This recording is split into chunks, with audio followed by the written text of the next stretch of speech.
Welcome to season 5 of the Mendiola Save.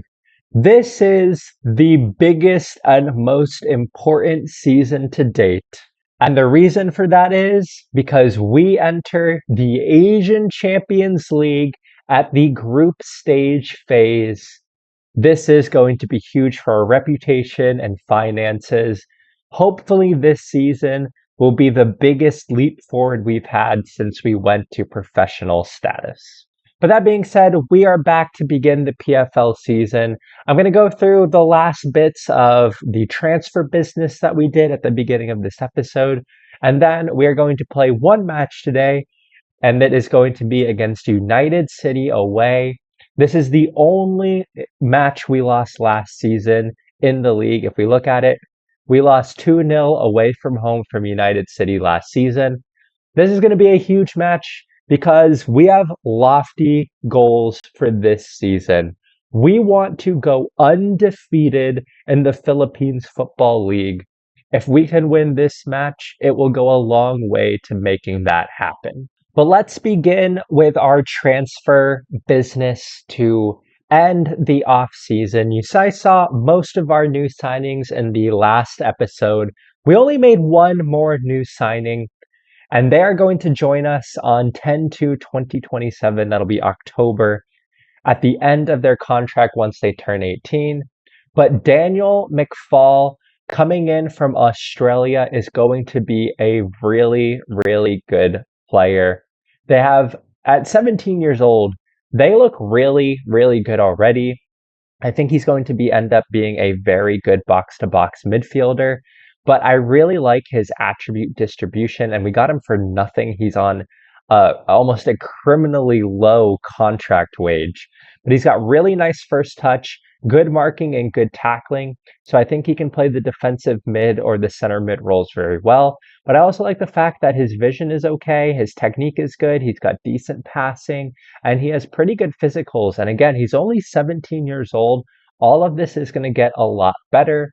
The reason why I really like him is if we compare him to one of our current starting midfielders in Uslan, I think he's better than him. McFall here, our new signing, is in the green, and I like how his attribute distribution compares. Better first touch, better long shots going forward, better marking defensively, similar passing, but better tackling, better technique, good positioning, good teamwork, good work rate, and very good physicals overall. And again, I mean, I like the strength and stamina, comparable pace and natural fitness. And again, Daniel McFall is going to continue to get better. He's only 17 years old. I think we've gotten a really, really good signing here, and he's going to be on way less wage. I was really, really happy about this. But that was the last signing of the transfer window, barring any player who I'm just really stunned by. I believe this is going to be our team for this season. But that being said, I also want to talk about transfers out because we got rid of a number of players this offseason. A few going to other clubs. Dennis Chung, who we had last season, who played a lot. I think we just have a lot of right backs. I think we have better right backs now. We have Lucero and Albano, who are coming in as Filipino right backs. So I think this made Chung a little bit irrelevant, especially given that he doesn't have much more potential to reach. He has gone to United City. Similarly, Conan Kofi, we had him out on loan last season. He's actually at Kaya now, but he's on loan from United City, so he also went to United City. We're much improved in the center back positions. Kenneth James left the club after we signed Schwarzer. We didn't need him as a third choice goalkeeper anymore. We got rid of Sevely. I don't know if you guys remember it from last summer, but Sevely was a player who I liked his jumping reach and I thought he was kind of well-rounded, but in the end, we just have better players now. I think I said signing him was even a mistake, especially given his wage. He is back in San Marino now. Andrew Reyes is a young Filipino player. I think he has a lot of potential. We've sent him out on loan to Global. Hopefully, he'll continue to develop this potential ability and become a decent center midfielder as a Filipino. We've also gotten rid of Michael Atienza, again, a player who did really well for us. I just think we've improved the position so much in signing players like Boss and Forzuelo and Lucero that we don't really need Atienza anymore. He's a good player, but he'll still be playing in the Philippines Football League. We've also gotten rid of Miguel Clarino. We sold him for £3,000. I think that was a good deal. Again, we've improved so much at the center back position. I don't think we needed him anymore. And finally, perhaps the big sale, given what he's done for the club, is Arda Chinkir, a player who at one point had scored 20 goals for us in a season. He was phenomenal. He was the top goal scorer in the Philippines Football League. I just think that we have better players in the position now. He has left the club. A little bit sad to see him go, but we had him out on loan last season. He's left the club, and a lot is changing at Mendiola. We do have a big squad. There are some players that I am going to get rid of. A number of the young players, academy players who we signed previously, I probably will get rid of. Players like Reyes, Casambre, Soriano, Clemente, I'm probably gonna end up getting rid of them.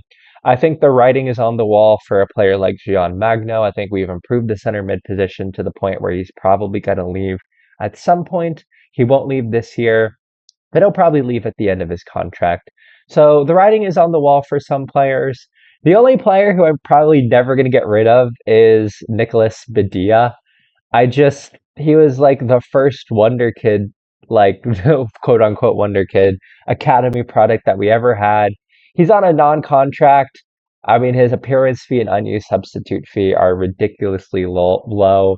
He only comes in like every other training session. He doesn't have a whole lot to develop. I just can't bring myself to get rid of him. I think if he stays with the club forever, he is a player that I could put in the Hall of Fame just for nostalgia, but he'll continue to play. That being said, though, we did get rid of John Tolentino, who was the other player that kind of came in through the youth intake. Yeah, he just wasn't going to make it, and he was unhappy at the club. He wanted to get a little bit more playing time and go out on loan. I couldn't get him to go on loan, so like there was nobody interested in him. So I just released him, gave him a nice termination fee. I hope that in the end he does get to a club because he does have some potential to be a decent footballer in the PFL and potentially play for like the Philippines youth teams. He is capped at the under 23 level. But that is everything for our transfer business. And today, again, we're only playing the match against United City because otherwise this is going to be a really long episode and that is a lot to edit.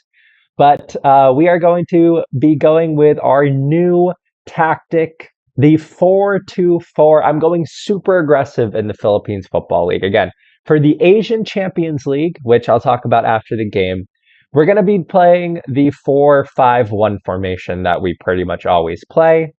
But for the league, I have two strikers I want to develop, and Mendoza and Bayon. I think Lawali, with his physical attributes, is fantastic. And I want Kenshiro Daniels, our Filipino superstar, our goated player, our Hall of Famer. He's got to be in the starting lineup. And Garotza is brilliant. We're playing a 4-2-4. We're going to be super aggressive in the Philippines Football League. We're playing a high line. We're playing a high press.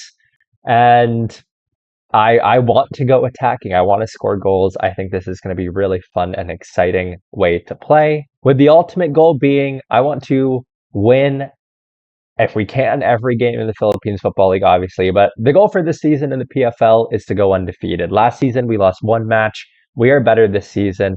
I want to go undefeated in the league. And I feel like we won't have a successful league season unless we go undefeated because we are absolutely going to win the league. We're on that train now where we're dominant enough to where we always win the league. I want to go undefeated. I want to win the PFL Cup. That's the goal for this year. We are going to play United City away from home, and the only match we lost last season. We are here to have an undefeated season. You heard it here first. I will see you all in the match. And here we go, the beginning of Season 5 in the Philippines Football League. United City versus Mendiola FC, and I believe United City are in a new stadium in-game, so it will look a little bit different. And we are off to a potentially hot start here. 6th minute of the match. Kenshiro Daniels playing it back to Ayub. It's crossed in, doesn't find anyone. It goes to Garotza. Garotza shoots, and it's just wide off the face of the goal. Martin with the throw here, our new signing, playing it into Yuslan. Yuslan going in through the middle here. He passes it into Bayon. Bayon shoots and he's offsides. I thought that was about to be the easiest goal I'd ever seen.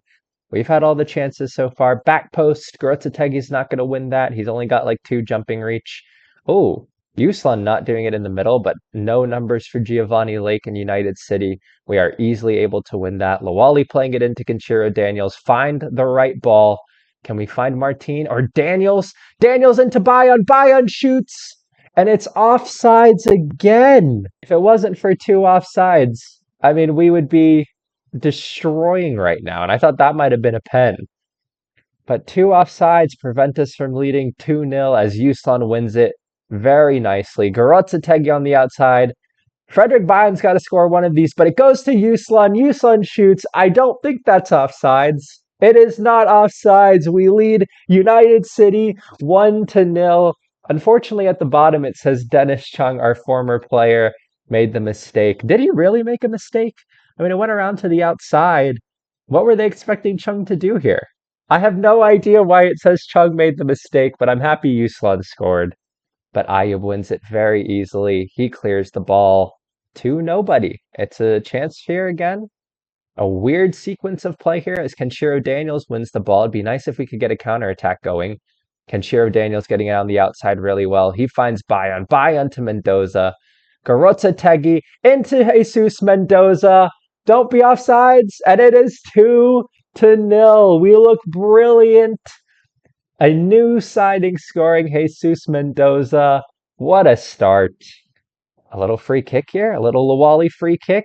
Nothing, but it goes to Gorotzetegi. Back to Lawali. Is he offsides again? There's no way Frederick Bayon is offsides again. He's had a hat trick of goals ruled out for offside. Are you serious? All right, we are deep in our own territory here, and we will see if we can fashion out an opportunity. By Yuslan with tons of space in the midfield, he'll go out wide to Gorotzetegi, a player who I'm very excited about this season. As I say that, though, he loses the ball. Really good timing. But Aya wins it back. We are working the ball around nicely. Lawali into Yuslan. Can we find the right ball in? Gorotzetegi's in. Find the back of the net. I am excited about him. Francisco Gorotzetegi makes it 3-0. Man, we are having, it could be 6. An absolutely amazing first half. United City have had no shots on target. We have created so many chances. If Bayon could stay on side, he would have a hat trick. But that is something we'll have to teach the youngster. I am delighted with that first half. Let's see more of the same in the second. We're going to bring on players like Tony, Kainoa Bailey. Josue unfortunately has a little injury there. Actually didn't know that.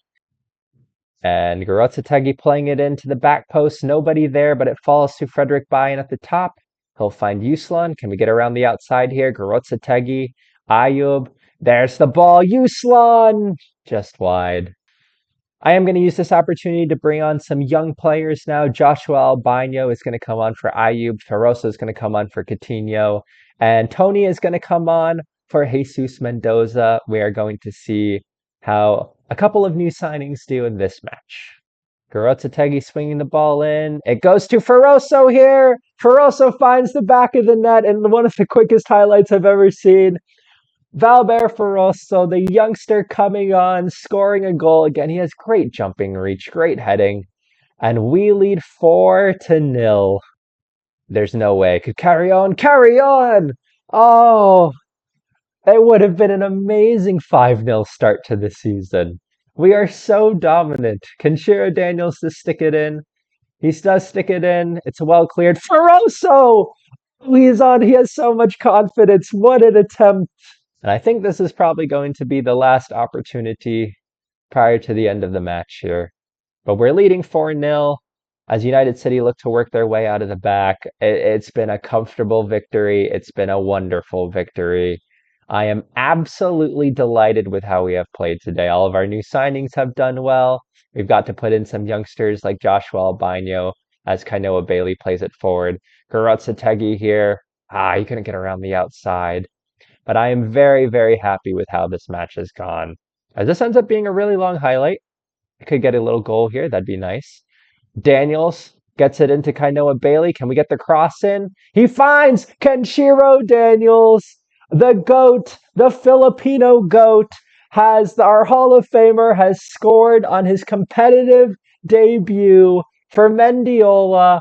That is absolutely wonderful as Kainoa Bailey plays in a great cross and he finds the head of Kenshiro Daniels 5-0. A 5-0 win at United City. Gorotzetegi with a 10.0 rating. Frederick Bayon with a hat trick of upside goals, but I have confidence he will find the back of the net. But new signing scoring in Kenshiro Daniels and a relatively new signing in Mendoza. Gorotzetegi finding the back of the net. Well, that win starts us off on the perfect platform because again, I want to go undefeated in the PFL this season. That is the goal. And given that was the only match we had lost last season, we are on a great start. But that being said, let's talk about what's coming up in the future because what the big thing that's coming up in the future is the Asian Champions League. We will be entering the group stage on 9/8/2027. That is going to be in approximately 1 month. So we will be coming back in between essentially this DHC match and this Kaya match. And the next episode, we will be talking about the group stage, the draw that we got, who we're going to be up against, and everything that comes with being in the Asian Champions League. Because the big thing for the Asian Champions League here, looking at the prize money, you get 40K per win. Now, how many games are we going to win in the Asian Champions League? I'm not guessing many, but we're going to get TV money. And if we can get some draws, again, I'm not expecting our team to be very good. The levels of the Asian Champions League are infinitely higher than the Confederation Cup, or I think as it's called in real life, like the Asian Champions League 2. But we're playing against much better teams. But hopefully we're going to get a reputation boost. If we can get some draws, we would get 8K per draw, which is still something that's really good for us. We'll get significantly more TV money. We'll get significantly more gate receipts. And hopefully all of that together means that we'll be a much better club after this season. But we will come back for the Asian Champions League group stages on September 8th. So after that, I'm going to play these matches off screen. I'm going to do things potentially, depending on how the season goes, a little bit different this season. I'm probably going to have bigger time jumps between episodes because I'm starting to see where this save is going. And I think we're going to need a few seasons to get there. And because of that, I want to make sure we get there before the FM25 release because obviously a new save will start in FM25. So I want to make sure we get there. And as a result, I might do bigger time jumps. We're obviously going to do the Asian Champions League stuff, but like PFL Cup second round kind of things and PFL kind of things as we go on an undefeated quest. We'll probably have bigger time jumps and I'll play more of those matches off screen than I previously had. Because I think this save has some sort of trajectory now. Now that we're in the Asian Champions League, it's becoming a little bit more clear where I'm hoping this will go. And because of that, I think we're going to need at least a few seasons to get there.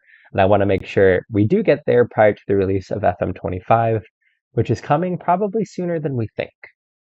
With that being said, we will be back because, again, we will be back for the Asian Champions League. We will be back on 9/8/2027 so that I can see you all while we're playing in the biggest competition that Asia has to offer.